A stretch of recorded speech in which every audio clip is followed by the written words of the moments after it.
us. Nalin, we've dealt with the legalese. I want to talk politics.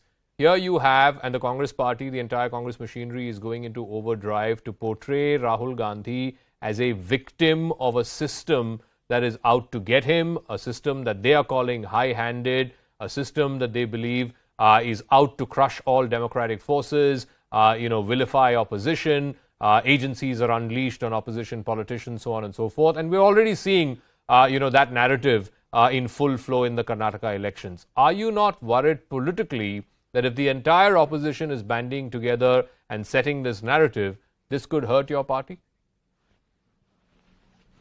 I completely disagree with the political narrative of the Congress party, and as a practicing lawyer, I equally disagree with the legal narrative that they are putting out there.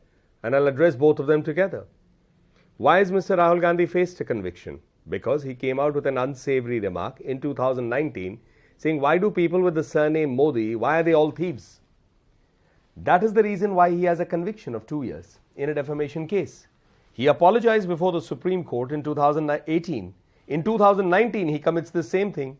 So if Mr. Rahul Gandhi was a little more careful with his words, had he apologized, which even today he hasn't, he today still stands by his statement by saying, I'm not a Savarkar who will apologize. That means he believes that his statement is correct and good.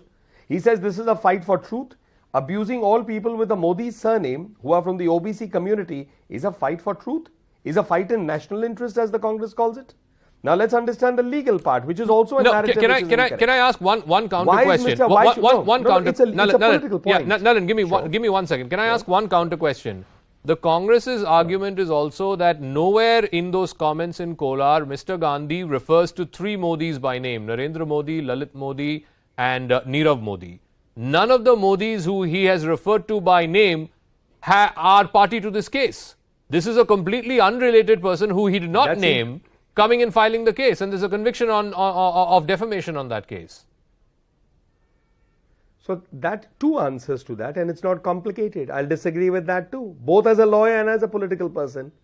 The first is, he says, ye Modi naam wale sare log chor kyun hote hain? That means he extended the scope of that. He didn't say ye teeno Modi chor kyun hote hain, which would have been then restricting it, because he couldn't dare have said it. He would have sued by all 3 of them. So he then went by expanding it by saying ye sare Modi surname wale chor kyun hote hain? Play the bite. And the second part of this is, that is why you have abused the community. And even today, he's not apologizing to the community. And what does he want? A reward? A Bharat Ratna for coming up with a statement like this? Now let me come to the political argument, which is equally incorrect, legally and politically. Let's understand why is Dr. Singhvi is trying to say, Arey, he will tomorrow maybe be let off. This was the whole idea of Dr. Manmohan Singh's ordinance in 2013, when the Lily Thomas case led to the removal of section 8(4), which is what it gave a convicted political person, an MP or an MLA, a 3-month window. The Supreme Court removes it. Dr. Manmohan Singh and the then Law Minister, Mr. Kapil Sibal, bring an ordinance which Mr. Rahul Gandhi, uninvited to his own party's press conference, barges in, tears it and says it should go in the dustbin. So today, why should the law be different for him? 32 or 33 people have faced the same consequence. So now Dr. Singhvi or his legal team finds it convenient to say, no, suppose he is reversed. That is what section 8(4) was. That is what the ordinance was supposed to be. So Rahul Gandhi ji, respectfully, is paying the consequences of his intemperate comments and his intemperate action. Okay, so and why should the rest of the country let me ask Mahima stand up and say that the BJP should be blamed? On the one hand, you are claiming political victimhood. You are saying sympathy factor. But how can anyone have sympathy for someone who, as Nalin says, barges into a press conference, tears up an ordinance that was brought for exactly purposes such as this, that politicians, legislators, parliamentarians are not held guilty for defamation, and thereby the consequence of that, losing membership of the legislature or the parliament, does not befall them. That's why that clause was introduced. So what has cost Mr. Gandhi is his own hubris and his own exuberance. So why are you now trying to play victim? मैं रोशनी था मुझे फैलते ही जाना था वो बुझ गए जो चिराग समझते रहे मुझे That is the story of truth, Zaka. And I think my leader, Sri Rahul Gandhi, embodies that truth. And even when he acted in 2013, the action in question, and even when he's acting today, I think he's acting for the truth that he believes in. He's acting for the righteousness that our constitution stands for. He's acting for all those guarantees that the democracy brings along. What has happened today is just a stage, Zaka. You see, first appeal is a stage in a legal battle. It's not the stage.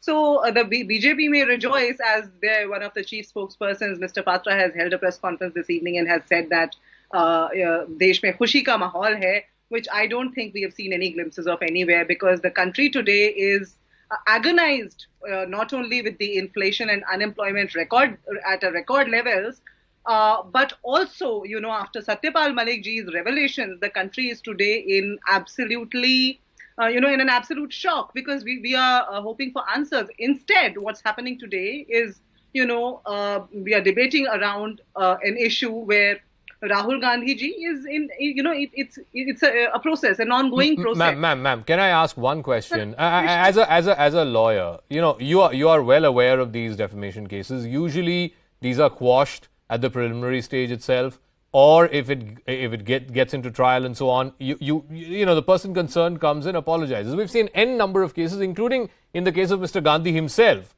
who has in a previous defamation case apologized. Now, my question is, why was that not done in this case? And why is that not being done even now? All it takes to say is that I was referring to specific individuals, not to a larger community. Why is there no expression of regret for words that were, ill-used? On that, Zaka, I would like to remind you of Ms. Khushbu Sundar's very similar remarks, back in 2019.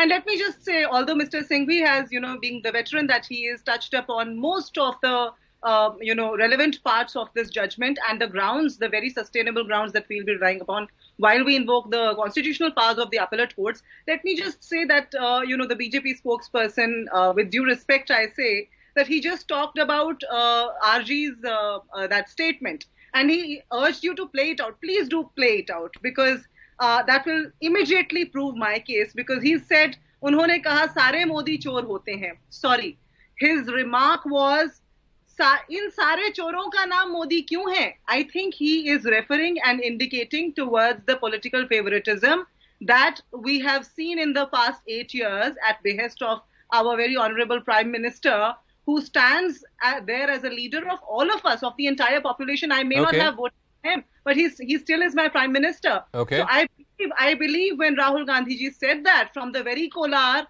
where he has couple of days back invoked the government. No. So I want to be very clear about this. You are saying he did not say सारे मोदी चोर हैं. He simply said ये सारे चोर के नाम. सारे चोरों मोदी क्यों हैं? और ढूंढने निकलेंगे तो और भी मिल जाएंगे. That's what he said. And that clearly indicates that Prime Minister Modi's government has given undue privilege. All the more reason why your case in court should have been that you are not trying to defame an entire community which has the surname Modi. Yeah, but which is a clear case. You see, Mr. Singhvi has pointed out to the 3 paragraphs in today's verdict, where the judge's contention is, where the judge's point is that the insult is hurled at Mr. Modi, the Prime Minister. And then the complainant should have been the Prime Minister or one of these. I got to wrap up. I'm completely